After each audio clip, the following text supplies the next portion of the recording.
Assalamualaikum warahmatullahi wabarakatuh. Manusia adalah ciptaan Allah yang memiliki bentuk terbaik. Selain memiliki fisik yang indah, manusia juga diberi perangkat lunak yang sempurna, seperti akal pikiran, rasa, dan kehendak.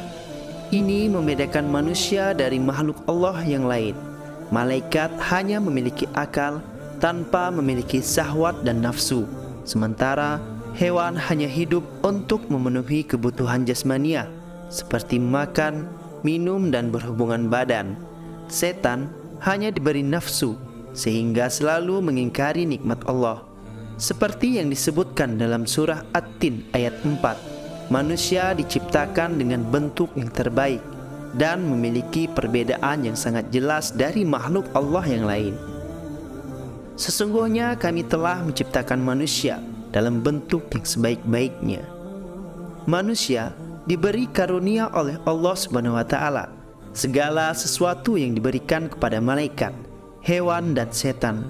Namun, manusia memiliki kehidupan yang lebih dinamis karena ia berbeda dalam tarikan antara akal pikiran, syahwat, dan hawa nafsu. Manusia dapat menjadi seperti malaikat dengan tunduk patuh pada Allah, seperti hewan dengan hanya mementingkan keinginan jasmaninya, atau seperti setan dengan mengumbar hawa nafsunya. Sebagai makhluk ciptaan yang paling sempurna, manusia dianugerahi dengan 4 hal yang menjadi permata dirinya. Rasulullah telah menyebutkan keempat permata ini dalam sebuah hadis yang dikutip dalam kitab Ihya Ulumiddin, yaitu Rasulullah SAW bersabda, ada 4 permata dalam tubuh manusia yang dapat hilang karena 4 hal. Permata tersebut adalah akal, agama, sifat malu, dan amal salih. Akal memiliki peran penting dalam memahami agama sebagai pedoman hidup manusia. Agama memberikan arahan dan aturan yang harus diikuti, dan sifat malu menjadi pengendali dalam menjalankan perintah agama. Dari pemahaman akal yang dipimpin oleh sifat malu, akan muncul amal soleh sebagai buah dari pelaksanaan ajaran agama. Dalam tubuh manusia, akal menjadi pemimpin dalam membedakan antara yang benar dan yang salah, yang baik dan buruk, serta menentukan tindakan yang harus diambil. Menurut Ibnu Hajar Al-Asqalani dalam kitabnya Nashaihul Ibad, akal dapat didefinisikan sebagai permata rohani ciptaan Allah yang berada dalam jasad manusia untuk mengetahui sesuatu yang hak dan batil. Allah memberikan permata kedua kepada manusia berupa agama.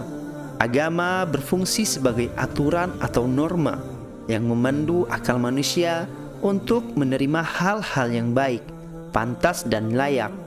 Agama menjadi pedoman dalam menjalani kehidupan dan membantu mengendalikan syahwat dan nafsu. Dengan akal yang sehat, manusia dapat menerima agama yang lurus dan mengarahkan diri pada ketenangan lahir dan batin, serta membentuk sifat pengendali melalui rasa malu dan menghasilkan amal baik. Agama memberikan nilai dan norma yang mengarahkan manusia untuk memiliki sifat malu sebagai pengendali perilaku yang membedakan manusia dari hewan atau setan. Ibnu Hajar Al-Asqalani membagi malu menjadi 2, yakni hayaun nafsiyun dan hayaun imaniyun. Hayaun nafsiyun adalah rasa malu yang Allah berikan pada setiap manusia, seperti rasa malu memperlihatkan auratnya.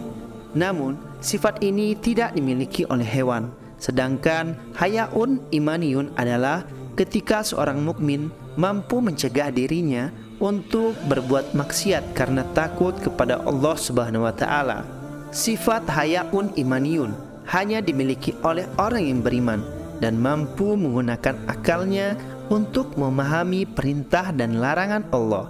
Sehubungan dengan ini, Rasulullah memberikan nasihat kepada para sahabatnya dengan menyampaikan malu itu sebagian dari iman. Sifat malu yang diajarkan oleh agama membuat manusia merasa enggan untuk melakukan perbuatan dosa, meninggalkan kewajiban agama, atau tidak berbuat baik dalam berbagai aspek kehidupan. Manusia memiliki permata terakhir, yaitu amal salih, yang merupakan perbuatan baik dan patut menurut agama. Amal salih terjadi ketika manusia mampu memahami dan menjalankan perintah agama serta mengendalikan sikap dalam kehidupannya.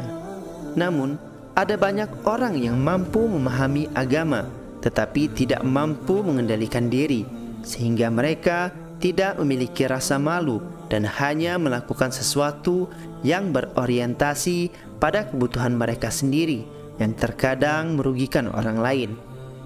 Banyak orang yang pandai agama tetapi tidak mampu mengendalikan diri. Sebagai akibatnya, mereka tidak mengamalkan ilmu agama tetapi hanya memperalat agama untuk kepentingan diri atau kelompok mereka. Oleh karena itu, bukan amal salih yang dihasilkan, melainkan justru maksiat. Rasulullah dalam hadisnya juga memperingatkan tentang bahaya yang mengancam 4 permata manusia tersebut. Beliau mengatakan, gadlah atau marah-marah dapat menghilangkan akal.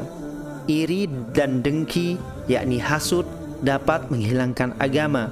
Serakah atau tamak dapat menghilangkan sifat malu, dan menggunjing atau ghibah dapat menghilangkan amal saleh.